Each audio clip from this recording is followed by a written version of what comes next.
Hey guys, so I'm back with a brand new video y ahora my girl Sue Evelyn is joining me because I've been getting a lot of requests to do videos on travel tips, how to travel on a budget, because apparently a lot of people want to travel but think they're too broke to travel. First of all, remove the word broke from your vocabulary. So I am joined by my girl Sue Evelyn. Hey guys. And this girl, you're always on a plane to Somewhere. Somewhere. I'm always going somewhere.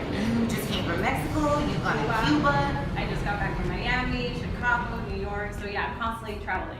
Gosh, who wants that kind of life, right? I think all of us. But the question here is how?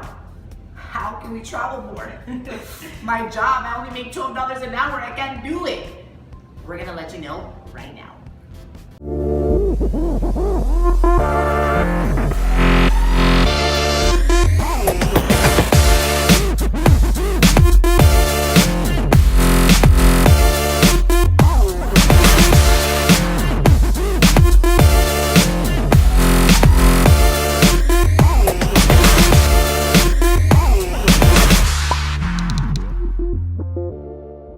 So, we've all seen those Instagram posts where it's all pictures about traveling, long dresses, the hand outside the back. People are one moment in Sydney, the next moment they're in Mexico, and everybody's like, how do they do it? I actually follow a few travel bloggers, people that I didn't even know were travel bloggers, but one moment they're in Mykonos, the next moment they're in Switzerland, the next moment they're in London, the next moment, and you're like, how do they do it? There are ways, and that's what we're going to talk about today. There are so many ways that people do it, and people just don't really, if you really want it, you're going to make it happen. That's right. And you know what? I was actually reading that according to the Huffington Post, 72% of millennials are choosing to spend more money on experiences rather than material items. I mean, that makes sense, right? Como dicen, vive tu vida y no dejes que la vida te viva. Es que the only thing really, when we pass to the next level of the game, heaven, hell, wherever, good luck, wherever you go, just kidding. The only thing that we're really gonna take with us is experiences, right? So, I mean, we're on track to spend $1.4 trillion on travel each year by the year 2020. Right. And that's a lot of money. It is. And instead of what a crazy quick tip is, instead of going to Starbucks every day and spending those $5, that money could add up to a ticket. So for example, you can have a career that makes you travel, right? Like a traveling nurse, you can be an English teacher, you can work for a hotel chain where they take you to Cancun to open a Hard Rock, or they take you to Dubai to open a Ritz-Carlton, right? That's right. Career. So, you could choose a career that actually travels. Right, so basically my career is I'm a presenter host. I work with a brand that flies me around the US and Canada. And so I'm able to travel, I constantly travel with them, as well as I earn points for hotels and points for airplanes. So I accumulate those points and then I'm able to travel for free in the long run. But there's also things like an au pair, where you're able to go to somewhere in Europe or wherever they want you to maybe teach their kids English. You go over there, you live with them, you teach the kids, they pay you, and then on the weekends you're able to explore the city. Oh my gosh, I mean, you might go to Paris and find love. Right, that too. And never come back. That too. So there's traveling nurses. If you're a nurse out there, you want to travel, there's agencies that'll give you the ability to travel with them as well. Bartenders make so much money here in LA, you're able to go to touristy places and you're able to make the same money.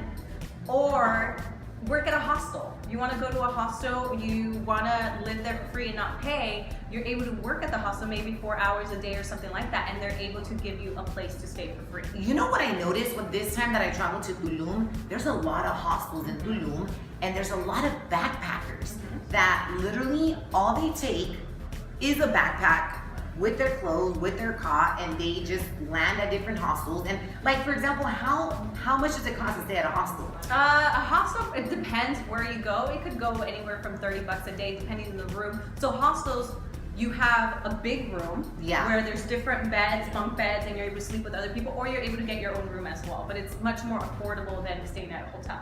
Definitely. I mean, I guess I've never stayed at a hostel, but I know people that have, and you gotta be, I guess, kind of open-minded. You gotta be open-minded because you're with a lot of people y de repente te sale un loco and you're on your own, Or okay? you hear people doing their personal stuff. Like, it's a lot. I've never personally stayed one, but I do have friends that have stayed on. And because they just want to be traveling souls. And so they don't even know where their next destination is gonna be. They just kind of go with the flow. How liberating is that to be a traveling soul, especially if you have nothing that holds you back? You don't have a family. I mean, you have a family because obviously you have a mother and a father, but you're not married. You don't have children, you know, because I think a lot of times once marriage and once children especially come into the equation, things get a little bit difficult because, you know, sometimes your baby could be too small to travel or, you know, it's just not about you anymore. Yes and no, because now you see families that are getting RVs, they're selling their house, they're getting a car, they're building it like their home, and they feel they're teaching their kids more than education could teach them. They're teaching them about life, about different states, about different countries, different languages as well, as far as, you know, they're going and meeting all these people. They're showing a different world to their kids that maybe you and I haven't been able to explore. That is so true. Okay, let's talk about traveling vouchers. So traveling vouchers is basically you're catching a flight. And what you do is you go to the counter once you check in, you go through TSA and all that kind of stuff, and you say, you know what, I want to give up my seat. So, why would you do that? Because in return, you get a $300 voucher or $400 voucher. I had a girl who in one day got $900 worth of voucher. What? And so that's like a free airline? That's Yes. a few airline tickets. Yep. And I've personally done it. I was in Miami, I have friends there, and so I wanted to stay a little bit longer. So as soon as I went to TSA, I think my flight was like on Thursday, 6 in the morning. I went to the gate and I said, hey, are you guys looking for volunteers? And they were like, yeah. So they gave me a $300 voucher and they paid for my taxi to go back to downtown Miami, and I was able to stay for 2 more days. Wow, you guys, there's always different ways around the system. If you want to do it, you could do it.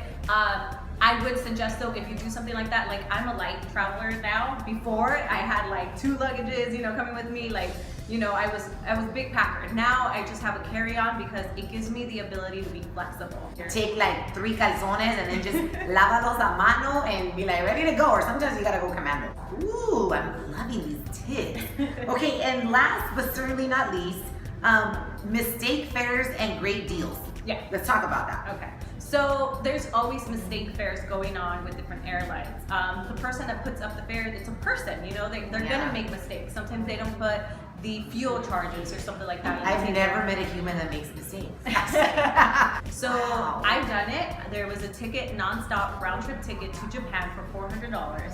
I booked my ticket as soon as it came out. You do have to have flexibility because as soon as they pop out, you need to book it. Yeah. Now, taken that the airline could say, you know what, we messed up, we're taking that ticket back. Chances are it doesn't really happen, but it could happen. It Yeah. could be where the airline says, hey, we're not going to grant it, but most likely they are. So you do have that. There's Airfare Watchdog and the Flight Deal are 2 of the accounts that I love to follow on Twitter. Also, points. You were saying that with your points, you book your hotels. I actually have a friend that just went on her honeymoon, and all of the hotels that she stayed at in Europe, she didn't pay anything for. She used all of her points on all of her hotels, and she said she stayed at some fly hotels. So that point system really works. You just got to know How do you to do that? redeem them, right? And turn them in. So many people say, what are points? Well, points are basically like currency that you get as you're swiping your credit card, Yeah. right? Every credit card has a different amount of points that you could earn or get. Personally, I love Chase. What I've done is when I did go to Japan and I got that $400 trip, I booked my stay at a Marriott for a week at a JW Marriott for free. And I pay a cent. Yeah. So you technically, all you paid for this trip was $400 and And then- spending money. Like, how much did you spend in Japan when you went? There's different types of travel. Yeah. Right? So you have different types of travel. The people that like to spend a little bit less, middle, I love to spend. So Yeah. I probably spend a little bit over $1,000 or something like that. That's not bad though. And No. how many days were you in Japan? About 6-7 days. Yeah. It's not bad at all. That's not bad. I mean, you also don't want to travel with no money in your pocket. Right. You know but what I people mean? do it. Like I said, people do it. They find their ways to travel, find a job, and stay there and work it out. And you know what? We're going to close with this. This is awesome right here. Millennials are all about living life rather than allowing life to live them. So if you are out there and you're watching this and you're like, oh my gosh, this is great information, I'm going to start traveling, live. Because, you know, I think a lot of times people think that this is a rehearsal of life. not realizing that this is it. We got one shot, and we either do the things we want to do and live, or life just plays us, and it just moves you in whatever direction it wants. So if you want to travel, get out there more, work the system, implement these tips that Sue Evelyn just gave us, because there's ways, you guys. And even if you do make $12 an hour or less, still make things happen. Yeah, I mean, you just got to think about things that maybe you're spending on that you shouldn't be maybe spending on, that you could bring down, that you don't really need, that it's not a necessity. Thank you guys for watching this video. Make sure you give me 2 thumbs up. Make sure you follow my girl Sue Evelyn on Instagram. I'm gonna put her Instagram handle right here somewhere on the screen. But yeah, make sure you subscribe to my channel, share this video with somebody that has the soul and the spirit of a traveler, so that way they can learn these tips and tricks, because tips and tricks to save money are always welcome, at least in my world. You know what I mean? We love you, and I'll see you next week.